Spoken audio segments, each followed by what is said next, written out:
আজানের সময় মহিলারা যে মাথায় কাপড় দেয় এটা কতটুকু সঠিক?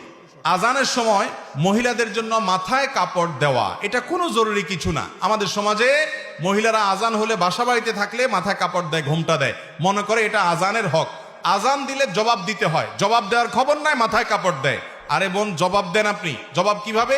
মুয়াজ্জিন আল্লাহু আকবার বলেছে, আপনি আল্লাহু আকবার বলেন। মুয়াজ্জিন আশহাদুল্লাহ ইল্লাল্লাহ বলছে, আপনি আশহাদুল্লাহ বলেন। কুলু বিসলামা ইয়াকুলুল মুয়াজ্জিন, মুয়াজ্জিন যা বলছে আপনি হুবহু তা বলেন। শুধু হাইয়া আলাস সালাহ হাইয়া আল ফালাহ যখন মুয়াজ্জিন বলে তখন লা হাওলা ওয়ালা কুওয়াতা ইল্লা বিল্লাহ বলেন।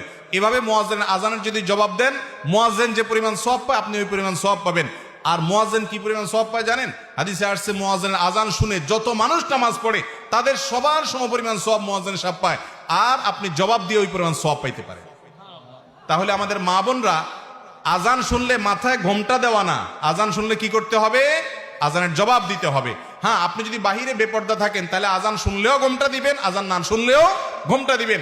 আর বাসা বাড়িতে গৃহস্থলী কাজে আছেন, এখানে আপনার শ্বশুর আছে, আপনার স্বামী আছে, অন্য কেউ গায়রে মাহরাম নাই, আপনার ঘোমটা দেওয়ার দরকার নেই আজান শুনে, এটা কোনো আবশ্যক বিষয় নয়। এরপরে প্রশ্ন হলো, আমি চাকরিজীবী মহিলা, সেই সুবাদে বাচ্চাদের দেখাশোনা করার জন্য মাকে কাছে রেখেছি। আমার আব্বা গ্রামের বাড়িতে থাকে, এদিকে আমার আল্লাহর কাছে কোনো জবাবদিহিতা করতে হবে কিনা? মাকে কাছে রাখছেন, বাপ গ্রামের বাড়ি থাকে, আপনি চাকরিজীবী মহিলা, তো আপনার বাবার কি অবস্থা হচ্ছে? মনে রাখবেন, ছেলে হোক মেয়ে হোক, বাবা মার যদি খেদমতের প্রয়োজন হয়, আর্থিক খেদমত, শারীরিক খেদমত, সেটা করা আবশ্যক, ছেলের জন্য আবশ্যক, মেয়ের জন্য আবশ্যক। অতএব আপনার বাবার যদি কোনো অসুবিধা না হয়, মা মাঝে মধ্যে যাওয়া আসা করে, তাহলে আপনার জন্য এটা জায়েজ হতে পারে।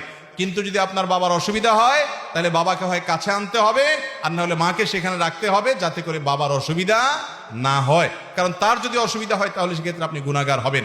আর আপনি চাকরি বাহিরে করছেন, সেটা আপনার কতটা নিড আছে, শরীয়তের নীতিমালাগুলো রক্ষা করে করছেন কিনা, সেটা প্রশ্ন সাপেক্ষ বিষয়। ঋতুবতী অবস্থা মহিলারা কোরআন স্পর্শ ছাড়াই কি কোরআনের শিক্ষা দিতে পারবে কিনা? যদি শিক্ষার্থীকে আপনি কোরআন শিখান, ভেঙে ভেঙে শিখাবেন। ঋতুবতী অবস্থায় আপনি ভেঙে ভেঙে শিখাবেন, এক শব্দ দুই শব্দ পড়ে পড়ে ভেঙে ভেঙে তারপর আপনি শিখাবেন। কারণ শিক্ষা ছেড়ে দিলে তো বাচ্চা ভুলে যাবে, বিধায় ওইটুকু জায়েজ আছে যদি আপনার ওইটুকু দ্বারা কাজ হয়ে যায়। শয়তানের ধোকায় অনেক সময় ইবাদতে রিয়ার প্রবণতা আসে, তাহলে করণীয় কি? শয়তানের ধোকায় আপনার মনের মধ্যে যদি রিয়া আসে, লোক দেখানোর প্রবণতা আসে, তাহলে সেক্ষেত্রে দেখতে হবে কাজটা কি ফরজ কিনা। ফরজ নামাজ হলে যত রিয়া আসুক তারপরও দেখায় যেতে হবে, অর্থাৎ প্রকাশ্যে করে যেতে হবে, তাতে আপনার রিয়া কিছুদিন পরে দূর হয়ে যাবে। যেমন নামাজ পড়তেছেন, রিয়া আসে, যাকাত দিচ্ছেন, রিয়া আসে, তারপরও আপনি দিয়ে যাবেন। এগুলো গোপনে দেওয়ার জিনিস না, কারণ নামাজ তো জামাতের সাথে পড়তেই হবে, যাকাত তো দিতেই হবে, ইসলামের শিআর। অতএব সেখানে রিয়া আসলেও আপনি করবেন, কোনো অসুবিধা নেই, কিছুদিন পর রিয়া দূর হবে। আর নফল আমলের ক্ষেত্রে মানুষে দেখলে রিয়া হয়, তাহলে দেখাবেন না, ওইটাকে যত লুকাবেন তত বেশি সওয়াব হবে। সেজদায় গিয়ে কোনোই উরুর সাথে লেগে থাকলে সালাতে